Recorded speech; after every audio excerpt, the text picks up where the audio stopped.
জিনিস দীর্ঘক্ষণ ধরে শিবির ভাই যে ভাষায় প্রতিবাদ করতেছে, আহ, ভাই যে ভাষায় প্রতিবাদ করতেছে, আমিও একই ভাষায় এর থেকে কঠিন ভাষায় প্রতিবাদ করে বলছি। ছাত্র সংবাদের এডিটরকে, সম্পাদককে এবং যিনি এই লেখাটা লিখেছেন সে আহমেদ আফগানিকে, দুইজনকে আইনের আওতায় আনা হোক। আমরা এটা প্রতিবাদ করেছি, আমরা এটার জন্য প্রেস রিলিজ দিয়েছি।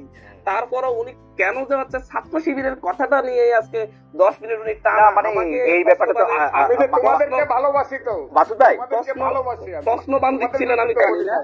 আমি এখানে কয়েকটি কথা বলি। ভাই যখন ইয়া নিয়ে, জামাত নিয়ে, শিবির নিয়ে এতটাই ভাই বিরোধী, এরা স্বাধীনতা বিরোধী ভাই জানেন।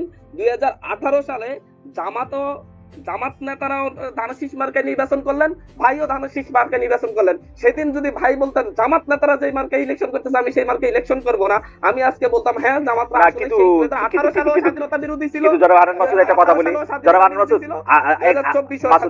একটা কথা বলি, আপনারা মানে আপনারা তো আমাদের নতুন আলোর, নতুন পথের দিশারি, তাই না?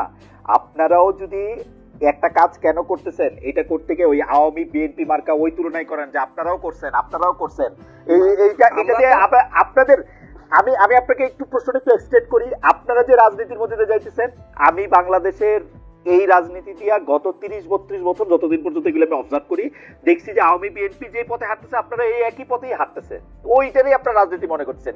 গিয়ে এলাকার মানুষে বলবেন ব্রিজ বানাই দিবেন, রাস্তা বানাই দিবেন, কাউরে আপনি টাকা দিবেন, টেন্ডার দিবেন, সাহায্য দিবেন, কারো থেকে চাঁদা দিবেন, কাউরে চাঁদা দিবেন, একই সিস্টেম। তো মানে আপনারা তো আলাদা কিছু হইলেন না।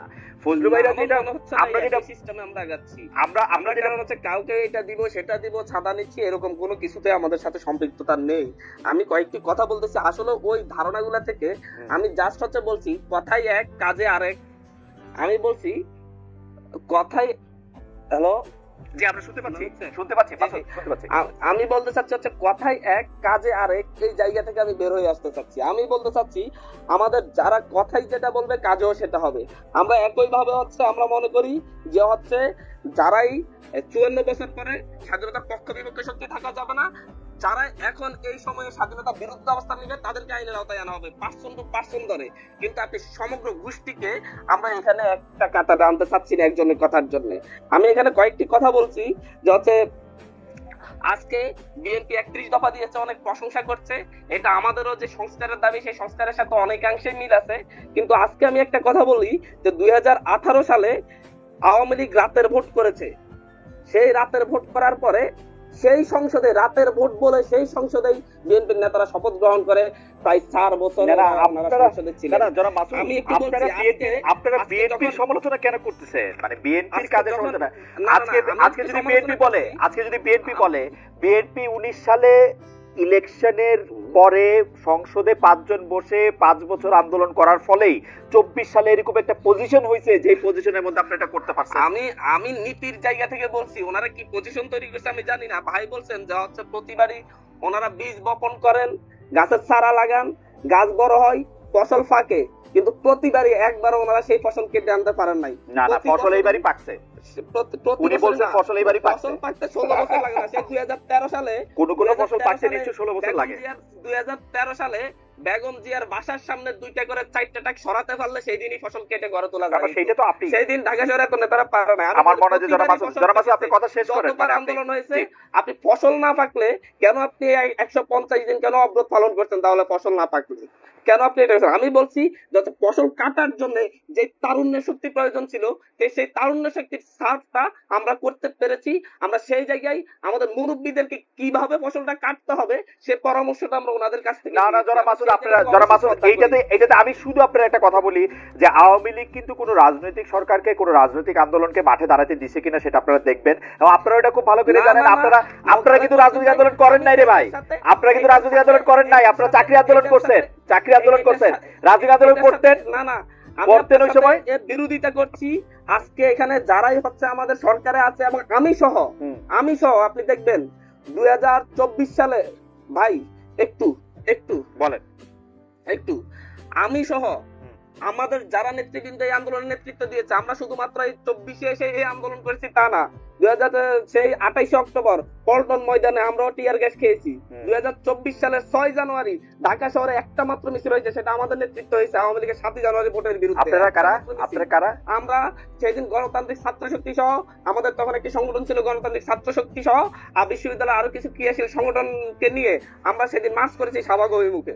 ওকে, ঠিক আছে, আপনাকে থ্যাংক ইউ, আপনাকে আমি থ্যাংক ইউ। রাজনৈতিক ছিল, এবং একই সাথে ভাই, একই সাথে কোন রাজনৈতিক আন্দোলনে বিএনপি বা হচ্ছে জামাতের কোন রাজনৈতিক আন্দোলনে 2000 মানুষকে হত্যা করা হয়েছে 37 দিনের আন্দোলনে? বাট এই আন্দোলনে করা হয়েছে কারণ এই আন্দোলন সরকার তার চাইতে বেশি শক্তি দিয়ে দমন করার চেষ্টা করেছে। সুতরাং সরকারকে দোষ দিয়ে আওয়ামী লীগ সরকার এটা করেছে দাঁড়াতে দেয় নাই, সেই প্রশ্ন এখানে একদম প্রশ্নাতীত। কারণ হচ্ছে দিনের বেলা রাস্তায় একটা জটিকা মিছিল করে, রাতের বেলা যে আওয়ামী লীগ নেতাদের বাসায় থাকলে সেই আন্দোলন অবশ্যই।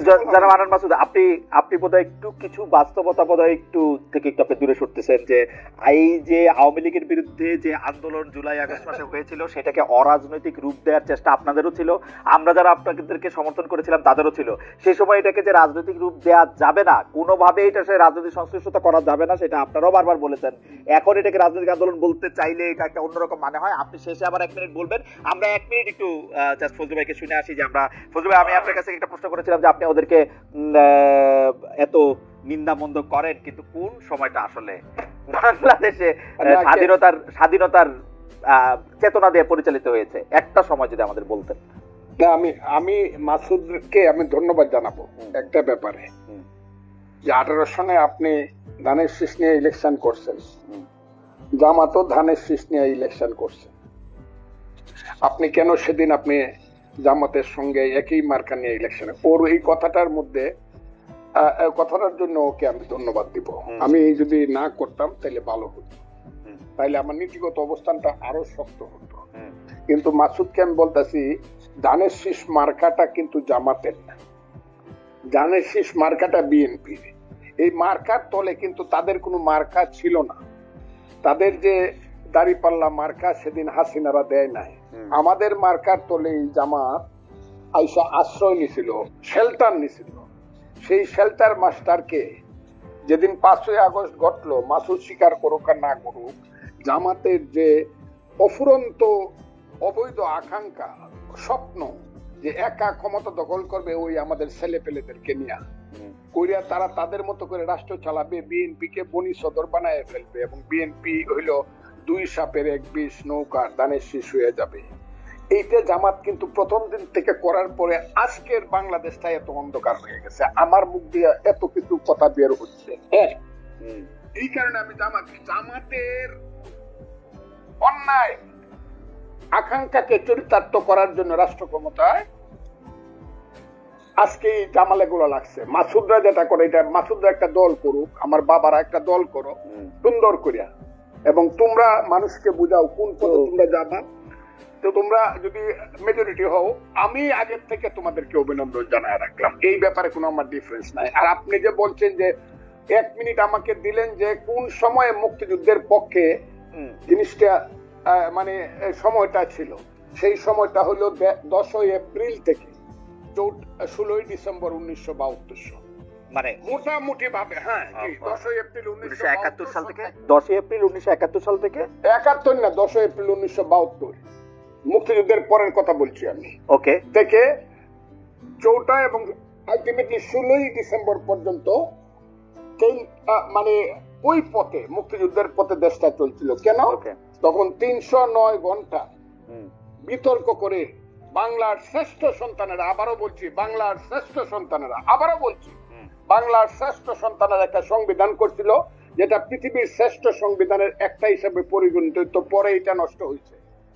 এই সংবিধানটাকে আবার আমার মাসুদ বাবারা এইটা একদম এটা কি বলছে, কবর দিয়ে দিতে চায়। বিরোধিতা তো একটু এমনি করি না, এই শ্রেষ্ঠ ওই সময়টা 16 এর পর থেকে যা হয়েছে, 16ই ডিসেম্বরের পরে 7ই মার্চ আসছে, 73 ভোট হয়েছে, 39টা সিটে ওই সরকারের আমলেই 39টা সিট। আমার মনে যায় এই ফজলু ভাইয়ের কথা শোনা খুবই, মানে কি বলবো, খুবই আকর্ষণীয়, খুব চমৎকার, শুনতে ইচ্ছা করে শুধু, কিন্তু সময় নাই।